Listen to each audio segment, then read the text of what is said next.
From coast to coast, the Weather Channel has you covered. America's Morning Headquarters is here to get you ready for what's ahead in your day. I'm Jen Carfagno alongside Paul Goodlow and Dr. Greg Postel. Some rowdy skies out there this week, guys. That's a great way to put it. Finally, things are calming down for a few moments. Yeah, lots of tornadoes, severe weather reports. Some of the tornadoes dangerous. Some were on the ground for over 30 miles and almost a mile wide. We've got more information on that. Actually, we'll share kind of what happened in those tornadoes and what the ratings were. Yeah. Now, today's big deal will break down the severe threats to Phoenix, where record heat has returned. Today, tomorrow, and the days beyond that, temperatures are going to sizzle. We're heading back to the triple digits. Let's take a closer look at the next 7 days. And yes, I said back to the triple digits because we've already had our first 100-degree days of the year. It was the earliest on record. I'll show you that in a moment, but look where we're going. 100 degrees plus today, that continues. How about 111 on Monday? And then even once we cool down, we're still above the century mark looking at the Thursday forecast. Yes, we've had hundreds already in Phoenix. It was early this year. March was a very hot month. We had our earliest 100-degree day on record, and we went for a stretch of more than a week, actually, with temperatures up at that level. And you can see what a hot month the month of March was.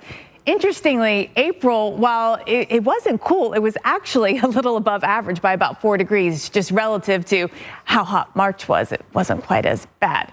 Now, as we look at where we are, the heat continuing, and it's not just Phoenix, throughout Arizona, Southern Nevada, Las Vegas. Are you ready for your first 100-degree day of the year? It could be today. Still a little cooler out there by the coastline. You can see Los Angeles, San Diego will hang out in the 70s. But overall, the pattern that we see is a warming pattern across the west here, and certainly in the interior, temperatures are going to be building. This weekend, we've got lots of century mark numbers out there on the thermometers. Las Vegas, Phoenix, points in between here, Palm Springs, it's going to be hot. Temperatures then building here a little farther to the north as the second big ridge intensifies. So the pattern that we're going to see gets stuck yet again, and that's going to keep not just the desert southwest, but more of the west on the warm side and running above average as we look ahead to next week. Today's forecast puts about 66 million people above average. That continues to climb, and by Sunday, we've got 129 million people above average. We actually start to see a little bit of a warm up in the mid-Atlantic as well, Paul. So ready for the heat. For sure. The heat also brings severe weather this spring at bay. How is there no one at that beach right now? Looks so pretty. I guess. Road trip, let's go. Let's go. We can make it before the end of... No, we can't. Actually, it's going to take a while. But welcome back, everyone, to Coast to Coast. The Weather Channel has you covered. America's Morning Headquarters is here to get you ready for what's ahead in your day. I'm Jen Carfagno alongside Paul Goodlow and Dr. Greg Postel. Rowdy skies out there, guys. That's what we're talking about today. Rowdy. Rowdy. Rowdy Postel earlier. Hey, what'd I do? Talking about sharks and just, Yeah? So? Sharks, tornadoes, Bigfoot. We didn't get to that yet. Mountains. I love tall mountains. And drumming, too. Oh, music. drumming. Yeah. Music. Yes. Oh, my gosh. Yes. Love it. Well, a lot going on out there, as always. But thankfully, no active thunderstorms. There's a couple in the south, but there's not that severe. And not as severe as the other night where we had just wall-to-wall severe coverage, tornado watches. And good news is we had heavy rain. The bad news is we had damage from these nasty storms. We're going to take you through all of that, actually. But first, today's big deal, breaking down the severe threats. In an era of high-tech satellites and the rise of AI, the nation's oldest weather station is sticking to their old-school approach of collecting data. We go inside Blue Hill Observatory south of Boston to hear, in their own words, how these scientists are using the tools of the past to forecast our future. Since what, late 1800s, they've seen continuous data collection. That's unique. It's impressive, and what a tradition there. Data. I need more of it. I love it. Okay, do you need more of it? I just think weather data is incredible, how far back it goes, and that people way back when had the foresight to keep records of it. This Blue Hill Observatory has special significance for me because I had this book when I was younger called The New England Weather Book, written by David Ludlam, a famous weather historian. And in it, they talked about Blue Hill Observatory in the late 1930s measuring a wind gust with the Great New England hurricane. I think it was 1938, 186 miles per hour was the wind gust measured, the highest sort of land base, they call it, measurement ever. Somebody was out there with the anemometer? Well, it was the observatory. No, but it was the anemometer. They were recording it from inside, but they had the measurement outside. That hurricane so strong, that far north. Yes. Yeah. You know, we had sustained winds like that with Melissa in Jamaica last fall, but that's in the tropics. This is in New England. Yeah. Slightly elevated location, but still very strong winds. Let's see what the satellite surprises stripes in those clouds. There's a stable layer somewhere probably 5,000 or 10,000 feet above the mountains that is moving off the mountains and giving that sort of wave-like undulation to those stripy clouds. Yeah, so think about it like looking at maybe a beach or a lake shore where you see the smaller ripples in the sand.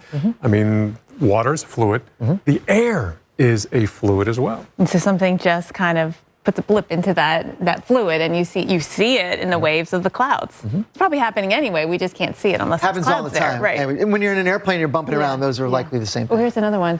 Oh, the fog. This valley is so fog, cool. The mountains make for such cool cloudy situations.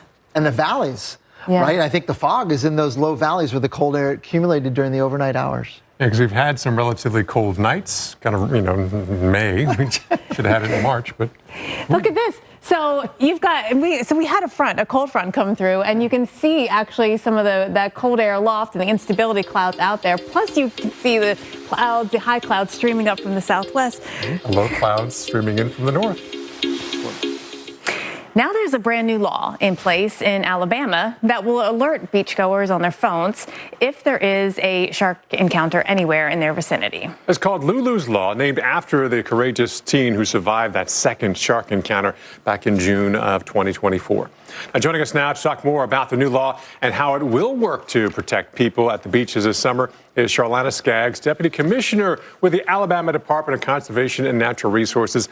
Thanks for joining us this morning. Let's talk about this. It's a new law that took effect in April. Can you explain how the alert system will work and how warnings will be issued? Thank you for having me today. Yes, we're excited about shark encounters. Yeah, no, indeed. And people need to make sure they're aware of all the risks when they go to the ocean. Charlana Skaggs with the Alabama Department of Conservation and Natural Resources. Thank you so much for your time today. Yeah, I mean, we're all in our heads because of all the shark movies. Yes, but there are far more dangers than just, you know, really a fish in its home in the ocean. And the other thing about the shark encounters is they're usually very fleeting. Sharks move on very quickly. They don't like how we taste, and I'm okay with that. Me too. I'm not going to. Don't come to my house. I'll be careful when I'm in your house.